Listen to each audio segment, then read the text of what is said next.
हम श्रीमद् भगवत गीता के चौथे अध्याय का पाठ कर रहे हैं और पाठ का आरंभ करने से पहले पद्म पुराण में जो श्रीमद् भगवत गीता के चौथे अध्याय का महात्म आया है उसी का श्रवण हम कर रहे हैं। तो आइए एक बार भगवत नाम चिंतन कर लेते हैं और उसके बाद गीता जी के चौथे अध्याय का महात्म सुनते हैं। बोलिए श्री वृंदावन बिहारी लाल की जय, भक्त वत्सल भगवान की जय, मेरे गोविंद की जय, मेरे वासुदेव की जय, मेरे नंदनाथ की जय। श्री भगवान कहते हैं, प्रिय अब मैं चौथे अध्याय का महात्म बतलाता हूं, सुनो। भागीरथी के तट पर वाराणसी नाम की एक पुरी है। वहां विश्वनाथ जी के मंदिर में भरत नाम के एक योगनिष्ठ महात्मा रहते हैं, जो प्रतिदिन आत्मचिंतन में तत्पर हो आदर पूर्वक गीता के चतुर्थ अध्याय का पाठ किया करते हैं। उसके अभ्यास से उनका अंतःकरण निर्मल हो गया था। वे शीत उष्ण आदि द्वंद्व से कभी व्यथित नहीं होते थे। एक समय की बात है, वे तपोधन नगर की सीमा में स्थित देवताओं का दर्शन करने की इच्छा से भ्रमण करते हुए नगर से बाहर निकल गए। वहां बेर के दो वृक्ष थे, उन्हीं की जड़ में वे विश्राम करने लगे। एक वृक्ष की जड़ में उन्होंने अपना मस्तक रखा था और दूसरे वृक्ष के मूल में उनका एक पैर टिका हुआ था। थोड़ी देर बाद जब वे तपस्वी चले गए, तब बेर के वे दोनों वृक्ष 5 ही 6 दिनों में सूख गए। उनमें पत्ते और डालियां भी नहीं रह गई। तत्पश्चात वे दोनों वृक्ष कहीं ब्राह्मणों के पवित्र ग्रह में दो कन्याओं के रूप में उत्पन्न हुए। वे दोनों कन्याएं जब बढ़कर 7 वर्ष की हो गई, तब एक दिन उन्होंने दूर देशों से घूमकर आते हुए भरत मुनि को देखा। उन्हें देखते ही वे दोनों उनके चरणों में पड़ गई और मीठी वाणी में बोली, मुने, आपकी ही कृपा से हम दोनों का उद्धार हुआ है। हमने बेर की योनि त्याग कर मानव शरीर प्राप्त किया है। उनके इस प्रकार कहने पर मुनि को बड़ा विस्मय हुआ। उन्होंने पूछा, पुत्रियों, मैंने कब और किस साधन से तुम्हें मुक्त किया था? साथ ही यह भी बताओ कि तुम्हारे बेर के वृक्ष होने में क्या कारण था, क्योंकि इस विषय में मुझे कुछ भी ज्ञात नहीं है। तब वे कन्याएं पहले उन्हें अपने बेर हो जाने का कारण बतलाती। बोली, मुने, गोदावरी नदी के तट पर छित्रपाप नामक एक उत्तम तीर्थ है, जो मनुष्य को पुण्य प्रदान करने वाला है। वह पावनता की चरम सीमा पर पहुंचा हुआ था।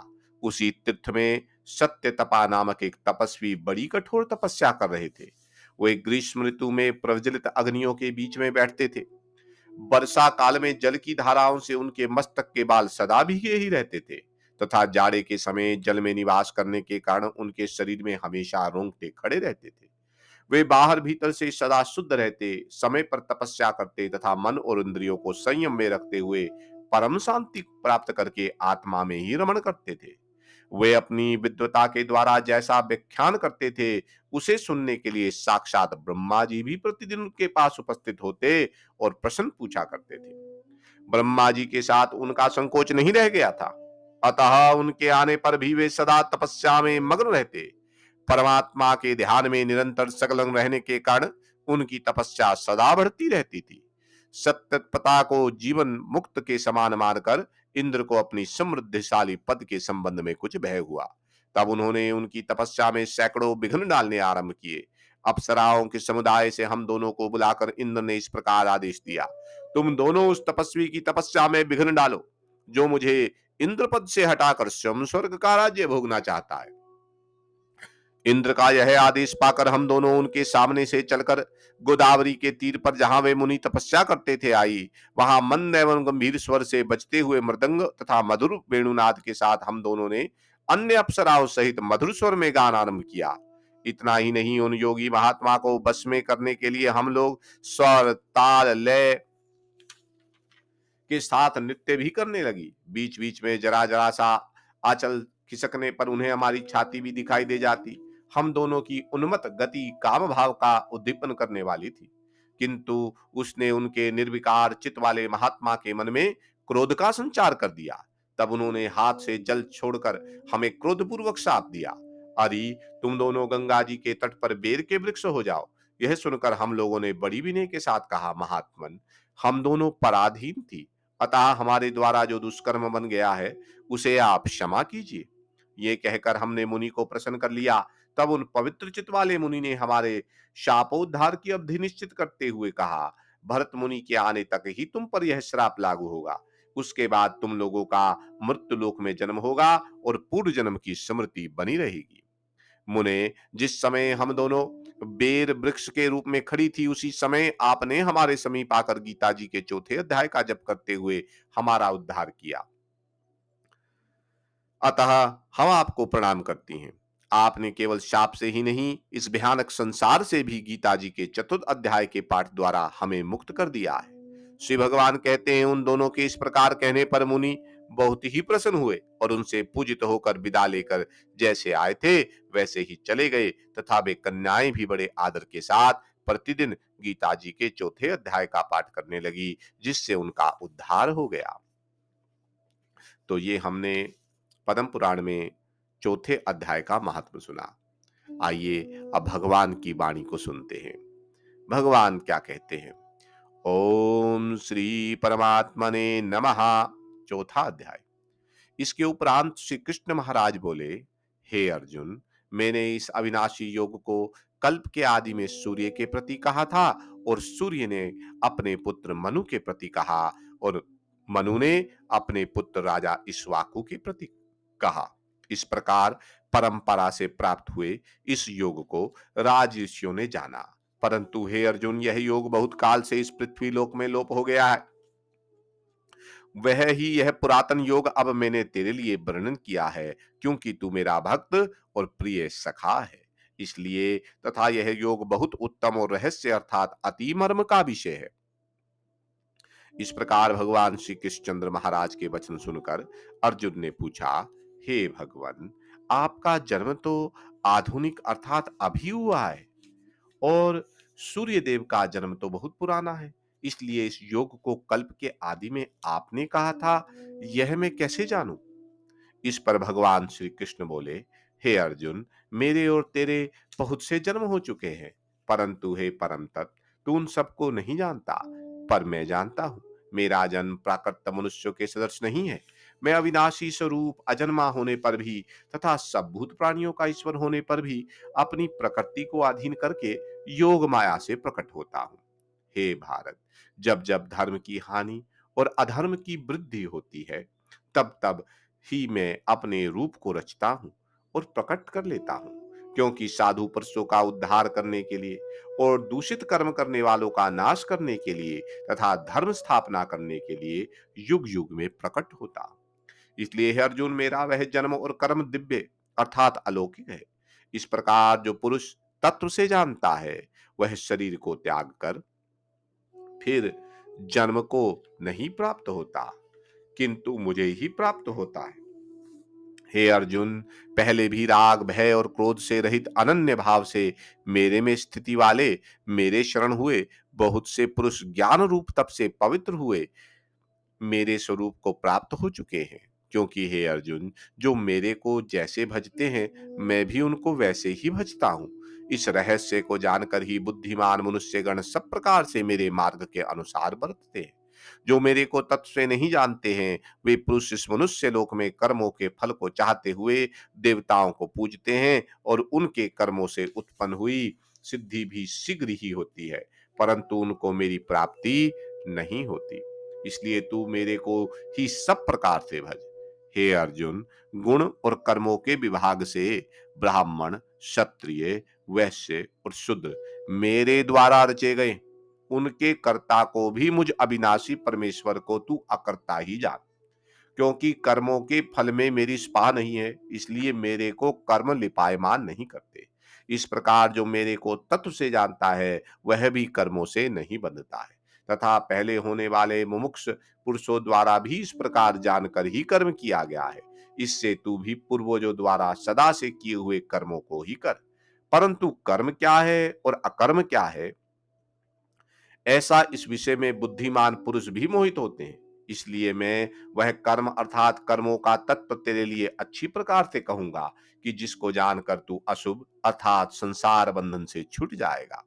कर्म का स्वरूप भी जानना चाहिए और अकर्म का स्वरूप भी जानना चाहिए तथा निषिद्ध कर्म का स्वरूप भी जानना चाहिए।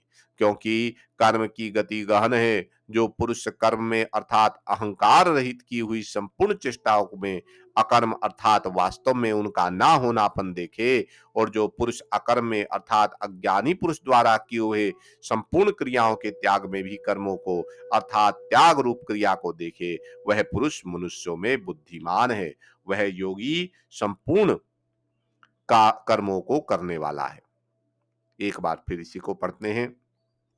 जो पुरुष कर्म में अर्थात अहंकार रहित की हुई संपूर्ण चेष्टाओं में अकर्म अर्थात वास्तव में उनका ना होनापन देखे, और जो पुरुष अकर्म में अर्थात अज्ञानी पुरुष द्वारा किए हुए संपूर्ण क्रियाओं के त्याग में भी कर्म को अर्थात त्याग रूप क्रिया को देखे, वह पुरुष मनुष्यों में बुद्धिमान है और वह योगी संपूर्ण कर्मों को करने वाला है। हे अर्जुन, जिसके संपूर्ण कार्य कामना और संकल्प से रहित है, ऐसे उस ज्ञान रूप अग्नि द्वारा भस्म हुए कर्मों वाले पुरुष को ज्ञानी जन भी पंडित कहते हैं। जो पुरुष सांसारिक आश्रय से रहित सदा परमानंद परमात्मा में तृप्त है, वह कर्मों के फल और संग अर्थात कर्तृत्व अभिमान को त्याग कर कर्म में अच्छी प्रकार बरतता हुआ भी कुछ भी नहीं करता है। जीत लिया है अंतःकरण और शरीर जिसने, तथा त्याग दी है संपूर्ण भोगों की सामग्री जिसने, ऐसा आशा रहित पुरुष केवल शरीर संबंधी कर्म को करता हुआ भी पाप को नहीं प्राप्त होता। अपने आप जो कुछ अप्राप्त हो उसमें ही संतुष्ट रहने वाला और हर्ष शोक आदि द्वंद्वों से अतीत हुआ तथा मत्सरता अर्थात ईर्ष्या से रहित सिद्धि और असिद्धि में सम्मत भाव वाला पुरुष कर्मों को करके भी नहीं बंधता है। क्योंकि आसक्ति से रहित ज्ञान में स्थित हुआ चित्त वाले यज्ञ के लिए आचरण करते हुए मुक्त पुरुष के संपूर्ण कर्म नष्ट हो जाते हैं। उन यज्ञ के लिए आचरण करने वाले पुरुषों में से कोई तो इस भाव से यज्ञ करता है कि अर्पण अर्थात स्तुवादिक भी ब्रह्म है, और हवि अर्थात हवन करने योग्य द्रव्य भी ब्रह्म है, और ब्रह्म रूप अग्नि में ब्रह्म रूप कर्ता के द्वारा जो हवन किया गया वह भी ब्रह्म ही है। इसलिए ब्रह्म रूप कर्म में समाधिस्थ हुए उस पुरुष द्वारा जो प्राप्त होने योग्य है वह भी ब्रह्म ही है, और दूसरे योगी जन देवताओं के पूजन रूप यज्ञ को ही अच्छी प्रकार उपासते हैं अर्थात करते हैं, और दूसरे ज्ञानी जन पर ब्रह्म परमात्मा रूप अग्नि में यज्ञ के द्वारा ही यज्ञ को हवन करते हैं। अन्य योगी जन श्रोत्रादिक सब इंद्रियों को संयम अर्थात स्वाधीनता रूप अग्नि में हवन करते हैं, अर्थात इंद्रियों को विषयों से रोककर अपने वश में कर लेते हैं, और दूसरे योगी लोग शब्दात्मिक विषयों को इंद्रिय रूप अग्नि में हवन करते हैं, अर्थात राग द्वेष रहित इंद्रियों द्वारा विषयों को ग्रहण करते हुए भी भस्म रूप करते हैं। दूसरे योगी जन संपूर्ण इंद्रियों की चेष्टाओं को तथा प्राणों के व्यापार को ज्ञान से प्रकाशित हुई परमात्मा में स्थित रूप योग अग्नि में हवन करते हैं। दूसरे कई पुरुष ईश्वर अर्पण बुद्धि से लोक सेवा में द्रव्य लगाने वाले हैं, वैसे ही कई पुरुष सब धर्म पालन रूप तप यज्ञ को करने वाले हैं, और कई अष्टांग योग रूप यज्ञ को करने वाले हैं, और दूसरे अहिंसा आदि तीक्ष्ण व्रतों से युक्त यत्नशील पुरुष भगवान के नाम का जप तथा भगवत प्राप्ति विशेषज्ञ शास्त्रों का अध्ययन रूप ज्ञान यज्ञ के करने वाले हैं। दूसरे योगी जन अपान वायु में प्राण वायु को हवन करते हुए, वैसे ही अन्य योगी जन प्राण वायु में अपान वायु को हवन करते हैं, तथा अन्य योगी जन प्राण और अपान की गति को रोककर प्राणायाम से परायण होते हैं। दूसरे नियमित आहार करने वाले योगी जन प्राणों को प्राणों में ही हवन करते हैं। इस प्रकार यज्ञ द्वारा नाश हो गया है पाप जिनका, ऐसे यह सब ही पुरुष यज्ञों को जानने वाले। हे कुरुश्रेष्ठ अर्जुन, यज्ञों के परिणाम रूप ज्ञान मृत को भोगने वाले योगी जन सनातन ब्रह्म परमात्मा को प्राप्त होते हैं, और यज्ञ रहित पुरुष को यह मनुष्य लोक भी सुखदायक नहीं है, फिर परलोक कैसे सुखदायक होगा। ऐसे बहुत प्रकार के यज्ञ वेद की वाणी में विस्तार किए गए हैं। उन सब को शरीर मर और इंद्रियों की क्रिया द्वारा ही उत्पन्न होने वाला जान। इस प्रकार तत्व से जानकर निष्काम कर्म योग द्वारा संसार बंधन से मुक्त हो जाएगा। हे अर्जुन, सांसारिक वस्तुओं से सिद्ध होने वाले यज्ञ से ज्ञान रूप यज्ञ सब प्रकार श्रेष्ठ है, क्योंकि हे पार्थ, संपूर्ण यवन मात्र कर्म ज्ञान में श्रेष्ठ होते हैं, अर्थात ज्ञान उनकी पराकाष्ठा है। इसलिए तत्व को जानने वाले ज्ञानी पुरुषों से भली प्रकार दंडवत प्रणाम तथा सेवा और निष्कपट भाव से किए हुए प्रसन्न द्वारा उस ज्ञान को जान। वे मर्म को जानने वाले ज्ञानी जन तुझे उस ज्ञान का उपदेश करेंगे कि जिसको जानकर तू फिर इस प्रकार मोह को प्राप्त नहीं होगा। और हे अर्जुन, जिस ज्ञान के द्वारा सर्वव्यापी अनंत चेतन स्वरूप हुआ अपने अंतर्गत समष्टि बुद्धि के आधार संपूर्ण भूतों को देखेगा और उसके उपरांत मेरे में अर्थात सच्चिदानंद स्वरूप में एक ही भाव हुआ सच्चिदानंद में ही देखेगा। यदि तू सब पापियों से भी अधिक पाप करने वाला है तो भी ज्ञान रूपी नौका द्वारा निस्संदेह संपूर्ण पापों को अच्छी प्रकार तर जाएगा। हे अर्जुन, जैसे प्रज्वलित अग्नि ईंधन को भस्ममय कर देता है, वैसे ही ज्ञान रूप अग्नि संपूर्ण कर्मों को भस्ममय कर देता है। इसलिए इस संसार में ज्ञान के समान पवित्र करने वाला निस्संदेह कुछ भी नहीं है। उस ज्ञान को कितने ही काल से अपने आप सम्मत बुद्धि रूप योग के द्वारा अच्छी प्रकार शुद्ध अंतःकरण हुए पुरुष आत्मा में अनुभव करता है। हे अर्जुन, जितेंद्रिय तत्पर हुआ श्रद्धावान पुरुष ज्ञान को प्राप्त होता है। ज्ञान को प्राप्त होकर तत्क्षण भगवत प्राप्ति रूप परम शांति को प्राप्त हो जाता है। हे अर्जुन, भगवत विषय को ना जानने वाला तथा श्रद्धा रहित और संशय युक्त पुरुष परमात्म से भ्रष्ट हो जाता है। उनमें भी संशय युक्त पुरुष के लिए तो ना सुख है और ना यह लोक है ना परलोक है, अर्थात यह लोक और परलोक दोनों ही उसके लिए भ्रष्ट हो जाते हैं। हे धनंजय, सम्मत बुद्धि रूपी योग द्वारा भगवत अर्पण कर दिए हैं संपूर्ण कर्म जिसने, और ज्ञान द्वारा नष्ट हो गया है सब संशय जिसके, ऐसे परमात्मा परायण पुरुष को कर्म नहीं मानते हैं।